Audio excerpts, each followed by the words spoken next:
Hey guys, welcome to Myth Biotech. और आज हम लोग पढ़ने वाले हैं मोलिकुलर इवोल्यूशन। जैसा कि आपको थंबनेल देखकर ही पता चल गया होगा। वीडियो स्टार्ट करने से पहले मैं कुछ कन्फेशन करना चाहता हूँ। I am not a professional educator. मुझे जितना आता है मैं आपको आपके साथ शेयर कर रहा हूँ। हो सकता है मेरे से बहुत सारी गलतियाँ भी हो।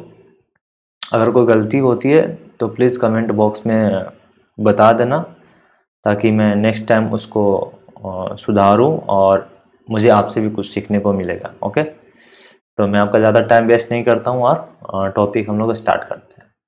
हम लोग पढ़ रहे हैं मोलिकुलर इवोल्यूशन। अब मोलिकुलर इवोल्यूशन की अगर बात कर रहे हैं तो 1968 में जो सबसे पहले साइंटिस्ट आए थे मोटो किमूरा, इन्होंने इस थ्योरी को प्रपोज किया था, natural theory of molecular evolution को।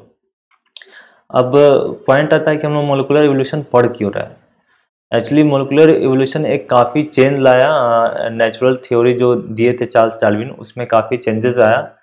Natural theory of molecular evolution से हम पता कर सकते हैं जो भी हमें फॉसिल्स मिलता है उसके डीएनए या फिर अमीनो एसिड के या फिर उसके प्रोटीन से उसका हम लोग पता कर सकते हैं कि ये कौन से स्पेसीज से बिलोंग करता है ये ऑर्गेनिज्म। और उससे हमें काफ़ी हेल्प मिला डाइवर्सिटी में।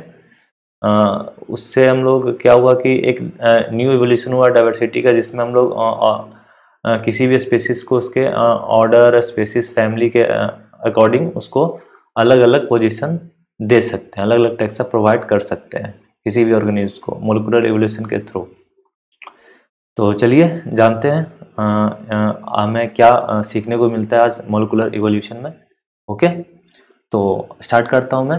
पहला जो हमारा पॉइंट है, that is in 1968 Motoo Kimura proposed the natural theory of molecular evolution। Natural theory of molecular evolution किसने दिया था? दैट इज मोटो किमोरा ने। Okay, now second point is the natural theory of molecular evolution state that the vast majority of evolutionary change at the molecular level is caused by the random drift और selective natural mutants. मतलब देखा जाए तो ये भी एक natural process ही है molecular evolution की अगर बात कर रहे हैं, इसीलिए जिसका नाम natural theory of molecular evolution दिया गया। क्योंकि अगर ये अलग थ्योरी होता तो ये डार्विन का जो थ्योरी था नेचुरल सिलेक्शन, उस पर काफ़ी ये सवाल खड़ा कर देता। और ये हुआ भी था, काफ़ी सवाल खड़ा हुआ था। पर ये जो अपना मोटो किमोरा जो साइंटिस्ट थे, इन्होंने उसमें कोई दखल अंदाजी नहीं दिया। उनके जो थ्योरी था नेचुरल सिलेक्शन को, उस पर इन्होंने कोई भी सवाल नहीं उठाया।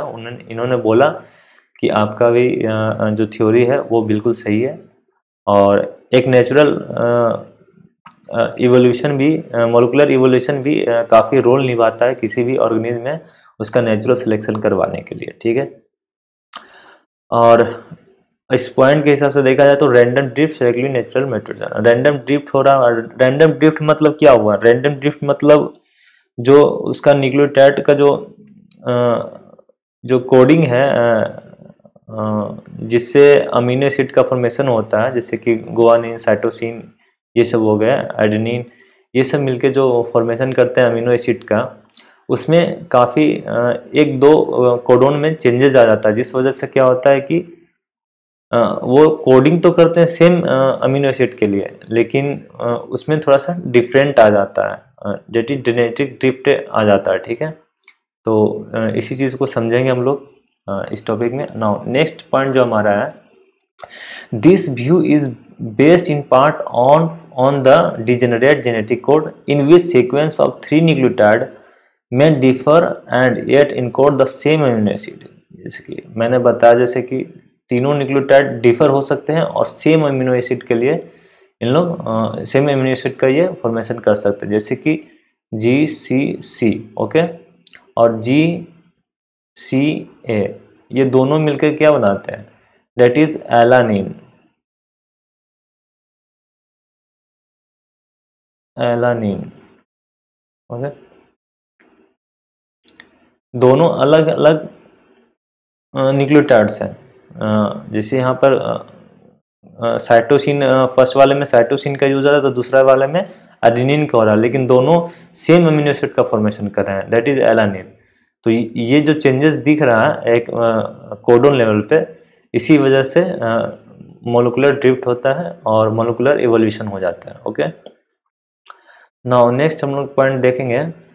तो हमारा जो मेन पॉइंट है वो molecular divergence and molecular clock. अब हम लोग पढ़ेंगे मोलिकुलर क्लॉक क्या होता है। ओके, इसके पहले हम लोग मोलिकुलर रिलेशन के बारे में थोड़ा जान लिए, अब हम लोग पढ़ेंगे मोलिकुलर क्लॉक्स। एक टर्म है मोलिकुलर क्लॉक्स। मोलिकुलर क्लॉक्स क्या होता है? मोलिकुलर क्लॉक बेसिकली क्या है ना कि इसमें डेट वो पर्टिकुलरली किसी भी स्पीशीज को बांटा जाता है और by the help of DNA और उसका प्रोटीन का जो भी सैंपल लेकर और उसको अगर मैच करवाते हैं, जो पर्टिकुलरली ज़्यादा मैच कर रहा है तो सेम स्पीशीज के होंगे, और ज़्यादा डाइवर्जेंस दिख रहा है तो मे बी अदर स्पीशीज के हो सकते हैं, या फिर क्लोजली रिलेटेड थोड़ा बहुत मैच कर रहा है। तो इस तरह से हम लोग उसका एक टैक्सा में डिवीजन करते हैं। तो उसी टर्म्स को क्या क्या कहा गया है? Molecular clocks. तो पॉइंट कवर करते हैं। The molecular clock is a technique in molecular evolution that fossils consist and rate of molecular change to deduce the time is geological history when two or other taxa diverged. Now it is used to estimate the time of occurrence of event called speciation or radiation. अब जब ये use होने लगा तो ये एक event से form किया जिसको हम लोग स्पेसिएशन और रेडिएशन टर्म दिए। Okay, speciation means same species का अलग अलग वेरिएशन, दैट इज स्पेसिएशन। ठीक है, now the molecular data used for such calculation is usually nucleotide sequence for a DNA और amino acid sequence of for protein. It is some time called gene clock और evolutionary clock. The molecular data used for such calculation is usually nucleotide sequence for DNA और amino acid. मैंने बताया था ही कुछ देर पहले, amino acid और DNA का जो सीक्वेंस है उसको काउंट करते हैं और उसके हिसाब से उसका पार्टीशन करते हैं कि कौन सा स्पीशीज से ये बिलोंग करता है। Okay, now some protein seems to change और evolve at a constant rate. The number of amino acid substitution in homologous protein is proportional to the time elapsed since two species diverged. DNA comparison also have been used to molecular clock to date phylogenetic branching. Same यही बोल रहा है, DNA या फिर protein को use करते हैं हम लोग किसी भी ऑर्गेनिज्म को ब्रांचिंग के लिए, मतलब कि उसका स्पेशिएशन के लिए कौन से ब्रांच में वो, कौन से टैक्सा पे वो बिलोंग करता है। ओके, नाउ नेक्स्ट चलते हैं हम लोग। नेक्स्ट जो हमारा पॉइंट है, restriction mapping of DNA compare fragment of DNA from different species cut by restriction enzyme.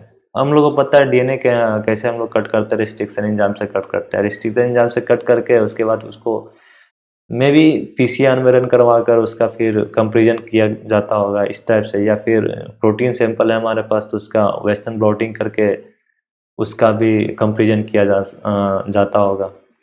इसके बारे में मेरे को डिटेल उतना तो नहीं पता, लेकिन मुझे पता है कि ये दो ही टर्म हो सकते हैं जिससे कंपेरिजन किया जा सकता है, या तो वेस्टर्न करता होगा प्रोटीन के लिए या फिर डीएनए का रिस्ट्रिक्शन एंजाइम से कट करके पीसीआर में रन करा के कंपेरिजन करके चेक किया जाता होगा। Now, if two species have diverged greatly, their collection of restriction fragment will not match closely. अगर दो स्पेसीज बहुत ही ज़्यादा ग्रेटली डाइवर्स कर रहा है तो उसका जो मैच मिलेगा हम लोग का मोलिकुलर क्लॉक से जो हम लोग डाटा निकालेंगे, वो मैच जो है वो ज़्यादा क्लोजली मैच नहीं करेगा, मतलब डाइवर्स करेगा। सिंपली है कि जो ज़्यादा मैच करेगा वो सेम स्पेसीज का होगा, जो ज़्यादा मैच नहीं करेगा वो डाइवर्स स्पेसीज का हो सकता है। Now, restriction mapping of dates obtained by this method are generally consistent with the fossils record. अब fossils record से ही हम लोग इस डेट को कंपेरिजन करेंगे।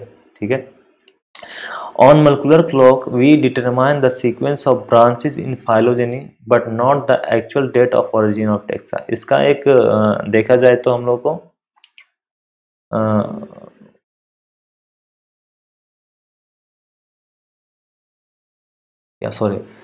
मोलिकुलर जो थ्योरी दिया गया था उसका एक डिसएडवांटेज क्या है कि ये जो हमें किसी भी टैक्सा का ओरिजिन जो है ना उसका डेट नहीं बता पाता है।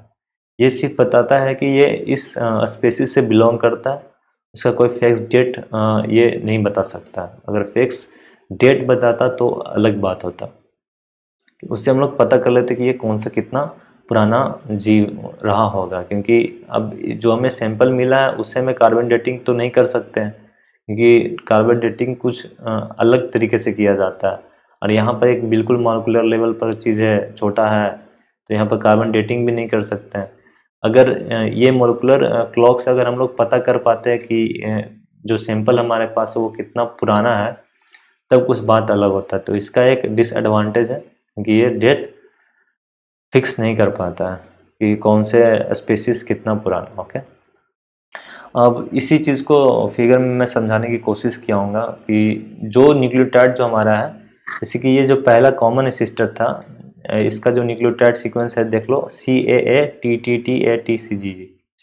ओके, ना जो इसके बाद 25 मिलियन ईयर्स लेटर जब इवोल्यूशन हुआ, और वो जो अलग अलग इवोल्यूशन किस तरह से होगा, क्योंकि उसके अंदर मोलिकुलर चेंजेस आए होंगे, और मोलिकुलर चेंजेस यहाँ पर गोवानिन के जगह पर ये थायमिन आ गया है, और थायमिन के जगह और गोवानिन के जगह पर थायमिन आ गया यहाँ पर और यहाँ पर गोवानिन के जगह पर भी थायमिन आ गया है। तो यही चेंजेस दिख रहा है, क्योंकि अमीनो एसिड जो फॉर्म हो रहा है वो सेम हो रहा है, लेकिन यहाँ पर न्यूक्लियोटाइड जो है वो डिफरेंट है। और इस तरह से जो है ना, दो तरह का यहाँ पर डाइवर्जेंस हो रहा है। किसी भी स्पीसीज का देखा जाए तो यहाँ पर डाइवर्जेंस हो रहा है, क्योंकि दोनों स्पीसीज में अलग अलग न्यूक्लियोटाइड का अमीनो एसिड बन रहा है। काम तो सेम कर रहा है, पर न्यूक्लियोटाइड तो अलग अलग है ना।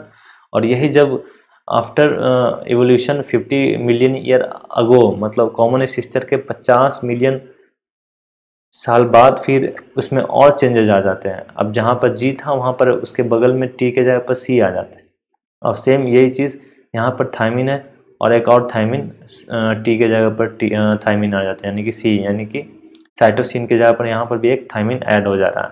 और इस तरह से मोलिकुलर एवोल्यूशन का फॉर्मेशन होता है, और स्पेसीज में चेंजेस आने स्टार्ट हो जाते हैं।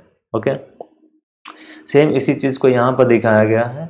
यहाँ पर पास्ट और प्रेजेंट है। प्रेजेंट में चिंपैंजीज हमारे पास था, जिसका कोडिंग अमीनो एसिड सीक्वेंसेस इस टाइप का है, न्यूक्लियोटाइड सीक्वेंसेस इस टाइप का है। और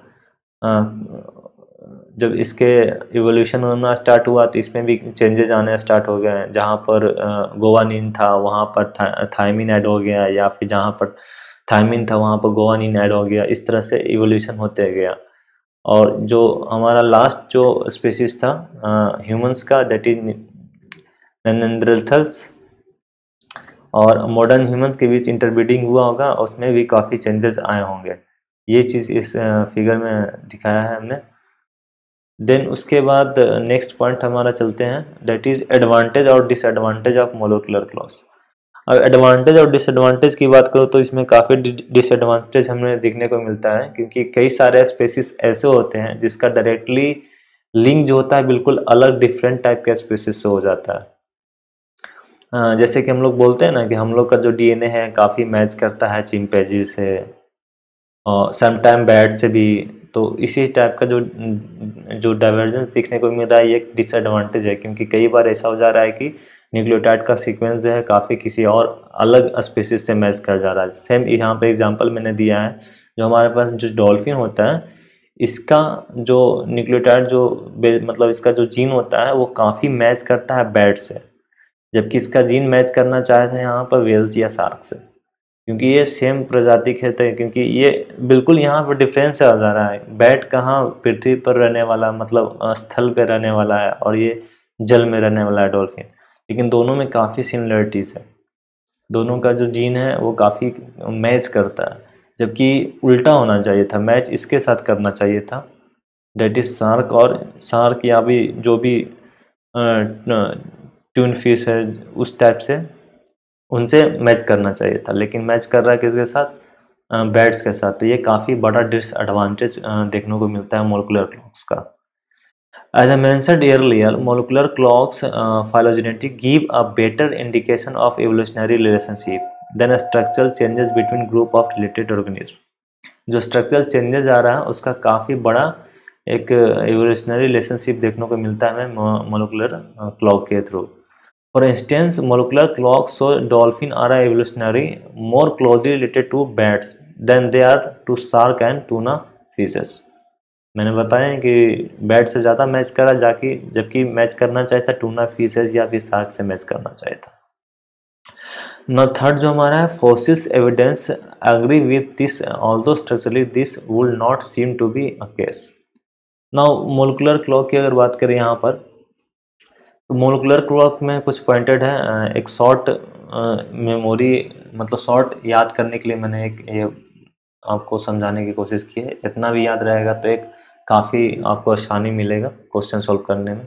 the rate of fixation of natural mutation is equal to the natural mutation rate. Fixation rate बराबर होता है, फिक्सेशन रेट बराबर होगा म्यूटेशन रेट का। ओके, जब हम लोग क्वेश्चन सॉल्व करेंगे ना तो इस चीज़ को देखेंगे। ओके, इससे कौन से क्वेश्चन, किस टाइप के क्वेश्चन बनता है मैं आपको बताऊंगा जब ये टॉपिक पूरा ख़त्म हो जाएगा, सीरीज़ ख़त्म हो जाएगा। लास्ट में हम लोग क्वेश्चन करेंगे, इसे लगभग 500-600 क्वेश्चन करेंगे। हमारे पास पूरा 500-600 क्वेश्चन है। लास्ट दिन हम लोग पूरा ये सॉल्व करेंगे। Okay, now the sequence diverse in evolution eight a constant rate. अब जो सीक्वेंस डाइवर्सन हो रहा है ये कांस्टेंट रेट में होता है। ऐसा नहीं है कि मतलब न्यूक्लियोटाइड का जो सीक्वेंस है अचानक से चेंजेस हो गया, इसमें काफ़ी समय लगता है और कांस्टेंट रेट में इवोल्यूशन करता है। नहीं कि अलग अलग हो जाएगा तो बिल्कुल पूरा प्रोटीन फॉर्मेशन ही चेंज हो जाएगा, उसमें तो फिर लफड़ा है। उसमें काफ़ी धीरे धीरे कांस्टेंट रेट पे चेंजेस आते हैं। Thus the divergence between two sequences can be used to say when the two organisms diverge from each other। अब टू सीक्वेंस में चेंजेस आ रहा है तो और ऑब्वियसली बात है कि ऑर्गेनिज्म भी चेंज कर सकता है, अलग अलग हो सकता है ऑर्गेनिज्म। बट रिमेंबर, अब यहाँ पर इम्पोर्टेंट है, रिमेंबर करने के हमें क्या बात आ रहा है यहाँ पर, not all mutation are natural. सही बात है, सारे म्यूटेशन नेचुरल नहीं हो सकते हैं, आर्टिफिशियल भी हो सकता है। जैसे कि अभी फ़िलहाल देखा जाए तो एक केस आया है, मेरे को ठीक से याद नहीं आ रहा था, जब मैं एवोल्यूशन पढ़ रहा था तो मेरे को ये एग्जांपल देखने को मिला था। उसमें क्या था कि शायद लंदन में या कहीं पर है, उसमें क्या था कि जहाँ पर भी ये हमारा उसको क्या बोलते हैं यार, यूरेनियम जहाँ पर यूज हो रहा था, तो यूरेनियम से जो रेज निकल रहे हैं, अल्फा बीटा गामा जो भी रेज निकल रहा है, उससे वहाँ पर का जो तालाब था ना, उसमें जो फिशेस रहते थे वो उस चीज़ को रेस्टेंड कर लिया था और उससे उनमें म्यूटेशन आ गया। एक तरह से देखा जाए तो वो काफ़ी वहाँ पर आराम से ही गामा रेज वगैरह में सर्वाइव कर ले रहा है। बाकी एक देखा जाए तो ह्यूमंस नहीं सर्वाइव कर सकता, उसमें काफ़ी कैंसर वगैरह आ सकते हैं, लेकिन वहाँ पर वो जो फिश है वो काफ़ी अच्छे से सर्वाइव कर रहा है, यानी कि उसमें म्यूटेशन आ गया। अब वो म्यूटेशन देखा जाए तो नेचुरल भी है और आर्टिफिशियल भी है। वैसे तो उसमें नेचुरल नहीं हुआ है ना, क्योंकि वो खुद से किया तो वो नेचुरल नहीं आया। सॉरी, इसके पास मेरे पास कुछ ज़्यादा बड़ा एग्जांपल नहीं है, पर मैं ये चीज़ खोजूंगा। ओके, आप भी खोजना और कमेंट बॉक्स में बताना कि आर्टिफिशियल म्यूटेशन में क्या क्या आ सकता है। Okay, not all Loki change at the same rate. अब वो तो हमें पता कि जितने भी न्यूक्लियोटाइड है वो सेम रेट से loci change at the same rate. Now transition are more common than transversion. Transition जो हो रहा है वो ट्रांसवर्जन के बिल्कुल बराबर हो रहा है। The rate are strictly based on generation, not years, and reproductive rates vary between species. Rates are strictly based on generation and reproductive rate vary between species। Reproductive rate जो है स्पेसीज में very कर सकता है, हाँ करेगा, और rate जो है स्ट्रिक्टली बेस्ड ऑन जनरेशन पर डिपेंड रहता है उसका रेट कितना, वो रिप्रोडक्टिव रेट वेरी कर रहा है उसका। Therefore all molecular clocks need calibrating.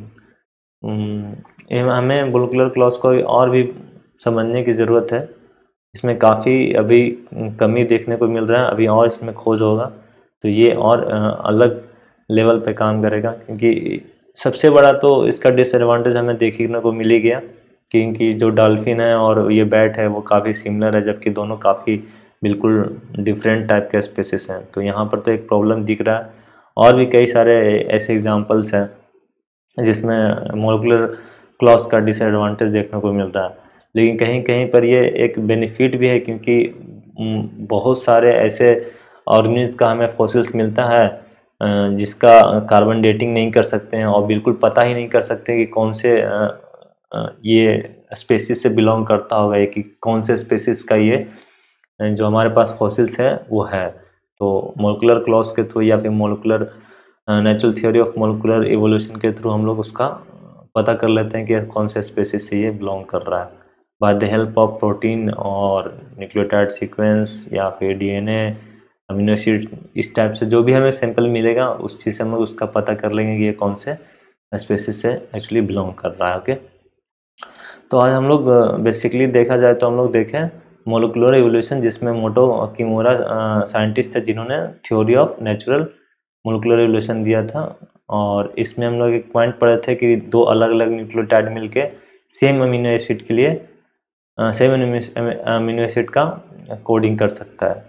उसके बाद हम लोग मोलिकुलर डाइवर्जेंस और मोलिकुलर क्लॉक के बारे में पढ़े। क्लॉक मतलब देखा जाए तो डीएनए और अमीनो एसिड का यूज़ किया जाता है किसी भी स्पीशीज को डाइवर्सिफाई करने के लिए।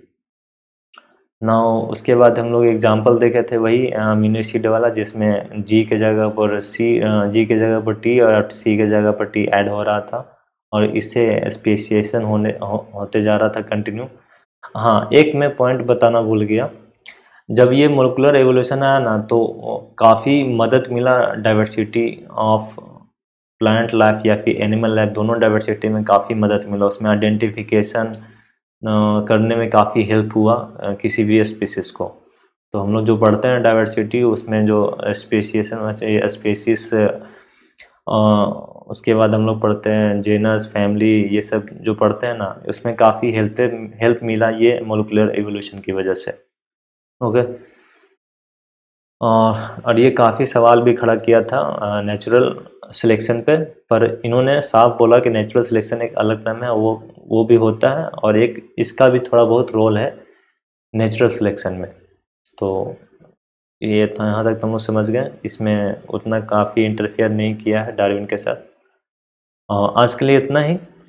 कल हम लोग फिर मिलते हैं एक नया टॉपिक के साथ, जिसमें हम लोग डीएनए के बारे में ही पढ़ेंगे। अभी ये काफ़ी कंटिन्यू चलेगा, 4-5 लेक्चर मोलिकुलर एवोल्यूशन का, और ये काफ़ी टफ है। एवोल्यूशन पार्ट में देखा जाए तो काफ़ी टफ है, इसमें कुछ न्यूमेरिकल्स भी आ जाते हैं बीच में, तो वो भी हम लोग सॉल्व करेंगे और समझेंगे। आज के लिए इतना ही, फिर मिलते हैं हम लोग। Okay, thank you.